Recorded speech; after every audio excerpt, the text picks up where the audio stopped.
ভাইরা আমার, আমরা কোরবানি সাধারণত বেশিরভাগ মানুষ গরু দিতে পছন্দ করি। এর অনেক কারণ আছে অবশ্য। আমাদের দেশে ছাগল উৎপাদন হয় খুব কম। নানা কারণে ছাগল উৎপাদনের জন্য আমাদের এই দেশ, পৃথিবীর অনেক দেশে ছাগল অনেক বেশি উৎপাদন করা যায়। বৃষ্টি বাদল এবং ঝড় তুফানের দেশে ছাগল উৎপাদন করা নানা কারণে কঠিন, যার কারণে গরু উৎপাদন বেশি হয়। আমরা গরু কোরবানি বেশি করি। এটা দোষের কিছু না, বরং এটা স্বাভাবিক। কিন্তু আমাদের অনেকের হয়তো গরু কোরবানি করার মতো সাধ্য নাই, ছাগল কোরবানি করার সাধ্য আছে। তারপরও দেখা যায় হাওলাত বরাত করে হলেও গরু কোরবানি দেই। কেন? কারণ ছাগল কোরবানি দিলে আশেপাশে মানুষ কি বলবে। এরকম জিনিস আমাদের মধ্যে আছে না নেই?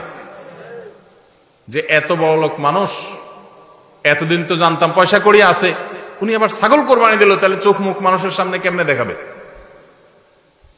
ভাইরা আমার, তো মানুষের কাছে কি বলবো, মানুষ কি বলবে, এই চিন্তা করে যদি গরুর জায়গায় ছাগলের জায়গায় আপনি গরু দেন, হাওলাত করিও দেন, তাতে আপনার এই কোরবানির দ্বারা সওয়াব হবে না।